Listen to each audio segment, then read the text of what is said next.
Hello, welcome to Eye on Africa with me, Yinko Etare. Here are the day's top stories.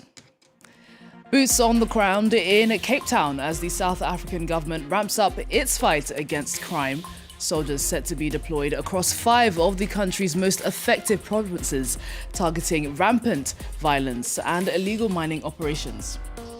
DR Congo gets a chance at World Cup glory for the first time in over half a century.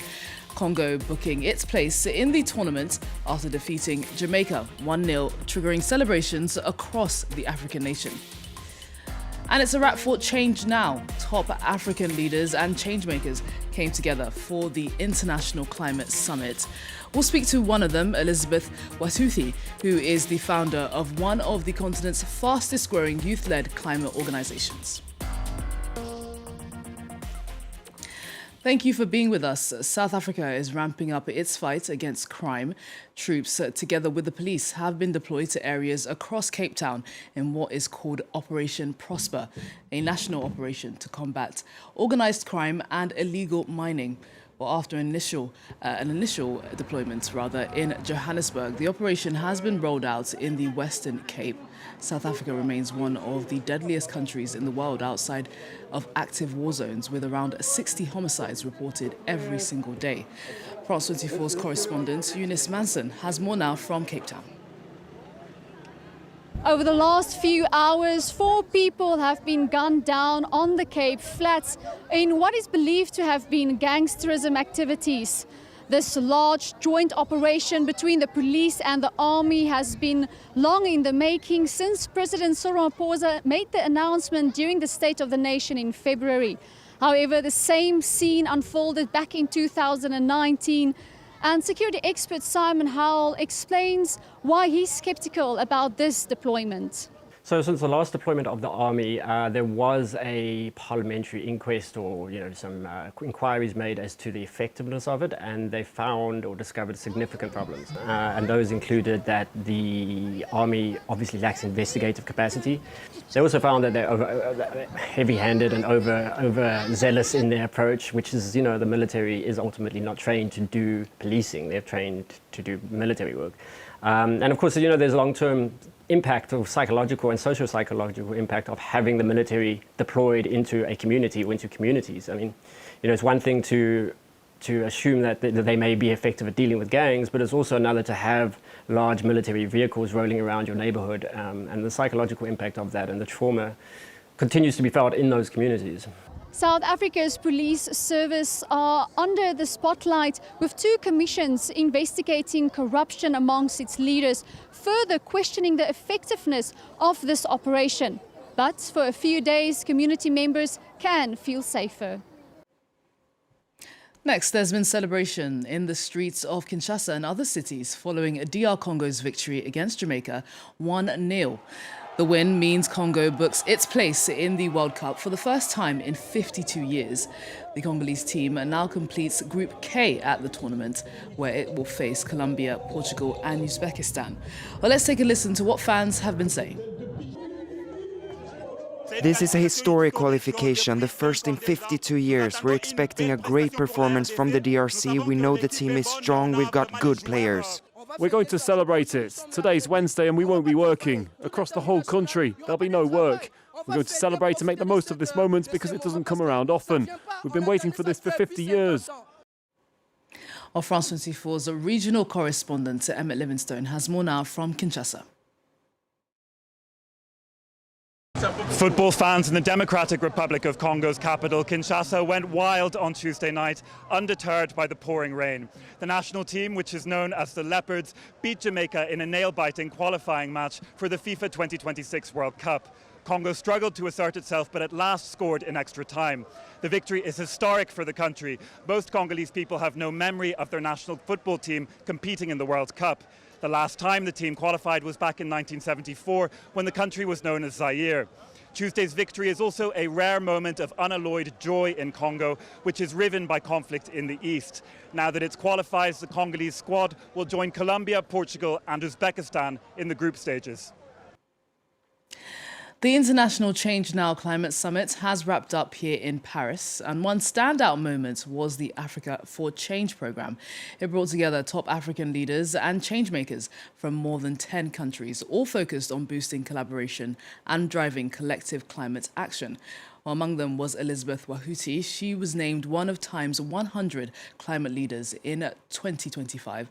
She's the founder of the Green Generation Initiative, one of Africa's fastest growing youth-led climate organizations. Well, Elizabeth joins me now in the studio. Good to see you, Elizabeth. Thanks so much for coming in to speak to us. Thank you so much for having me. Yes, so your organization, the Green Generation, focuses on the next generation, on raising the next generation to be environmentally conscious. Tell us about the work that you do.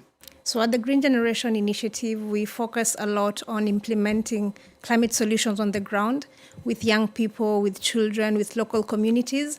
And our work involves restoration of the degraded water catchment areas and also protecting the water at the source, working with the communities.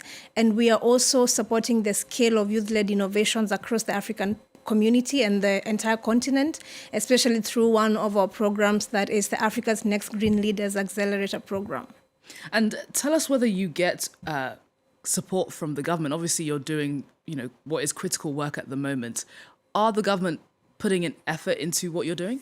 Yes, one of our initiatives is deeply connected to being able to collaborate with the government as well, because the work we do in terms of restoration also involves us working on restoring the public lands, especially the forest landscapes.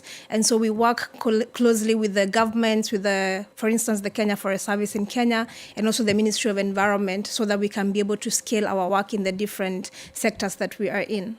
And of course, Kenya has been experiencing devastating floods recently. What's the situation like at the moment there? So, of course, in the recent years, we have seen how frequent and extreme the weather patterns have been. So whenever we have the rainy seasons, they're very extreme, and it leads to the flooding situations, displacing people and displacing the communities. And we've also seen when we have the drought situations, they're so prolonged and they continue to really impact, especially the semi-arid and arid areas. And of course, the huge impact is being seen especially among the children and the women who have to walk further and further for long distances to look for water. And recently we had the extreme rainy seasons where we had flooding situations and a lot of people were impacted even in the cities. Now, some say that Africa is has often approached the conversation of climate change as more of a victim to inadequate funding, to tackle some of the issues that it's going through. Do you think the continent needs to demonstrate more ambition when it comes to climate change? I actually think the world needs to begin seeing Africa for what Africa is, because even though Africa is the most impacted by the climate crisis, there are a lot of solutions that the African continent is already leading on the ground every day. Africa is the youngest continent in the world, and the young people in the continent are also driving a lot of initiatives and solutions on the ground to address the climate crisis. And so I feel the world is supposed to now align and begin to see Africa as that solution provider, because the continent is not just sitting by, but we have a lot of initiatives, a lot of innovations, and a lot of solutions that are being driven by communities on the ground. And all of these solutions are homegrown solutions. So I believe it is an opportunity for the world to begin to see Africa as the continent that is driving the green transition. Well, you talked about some of those innovations that are going on. Is there anything going on around you that, apart from your organization, that you're seeing that excites you when it comes to the fight against climate change in Africa? Absolutely. I have seen a really huge transition, especially on how we translate the local solutions that we have on the ground into using that to influence and push policy even on the global forums. And this is really being spearheaded by young people in a big way, influencing policy not from a point of just telling people to do something different about the climate, but to actually showcase what is working in our communities. And there's a lot of young people that are innovating in the fields of energy, on climate resilience, just supporting the communities to build their own resilience to the climate crisis. And we have a lot of solutions as well when it comes to the sustainable agrosystems, setting up the permaculture learning and feeding models for schools to be cautioned when we have the drought situations, to enable the schools to have food security. And also there are a lot of opportunities and innovations as well in the fields of water, trying to get communities to access clean drinking water. Well, I would be really interested in finding out where your message is getting through to young people, some more like concrete examples. Yeah. Talk to us about the young people that are taking up your message and actually having a real impact in their communities. Yeah, so we've seen a lot of young people really stepping up to address the challenges within their communities. And what we've seen is people being able to understand that even though I'm so frustrated by the challenges that are happening in the world today, I can do something about it. And we're seeing a lot of young people organizing and coming together. We just had the second Africa Climate Summit in Ethiopia, and there was a huge movement of young people organizing the Africa Youth Climate Assembly, coming together to take conversations to the leaders, to the heads of state within the African continent, and to actually showcase the solutions that the young people are bringing to these forums. And right now, it is a big movement where young people across the entire continent are organizing themselves. They're coming together, pushing and influencing policy, but also showcasing and demonstrating what it is that we can be able to achieve and bring to the world in terms of being able to address the impacts of the climate crisis, solutions on biodiversity, and also to be able to demonstrate that it is not just a young continent, but it's a young continent with young people that have numerous solutions and innovations that can be able to transform the world. Well, listening to you, Elizabeth, I very much get the feeling that you're hopeful. I mean, in the face of all the things that we're seeing flooding in Kenya, but we're also seeing extreme droughts in Somalia, for example.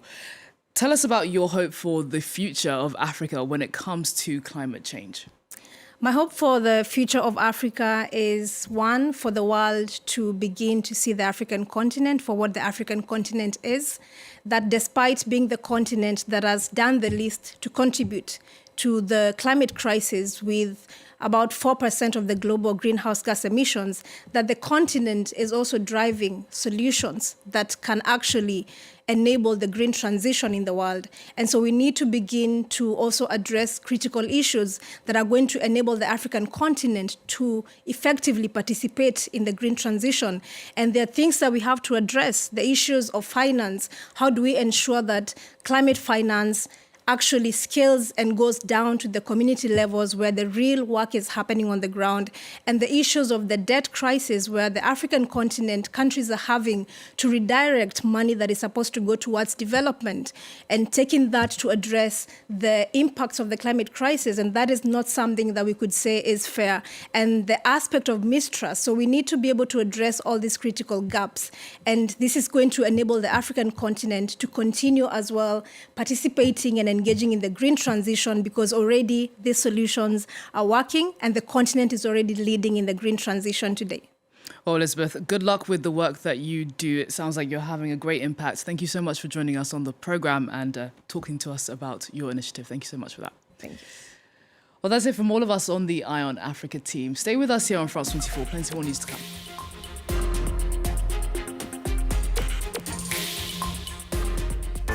Join Georgia Calvin-Smith every evening as she brings Africa to you with in-depth reports, guests, and voices from across the continent. Get the latest stories and insights. Join me for our focus on the continent, Monday to Thursday, for Eye on Africa on France 24.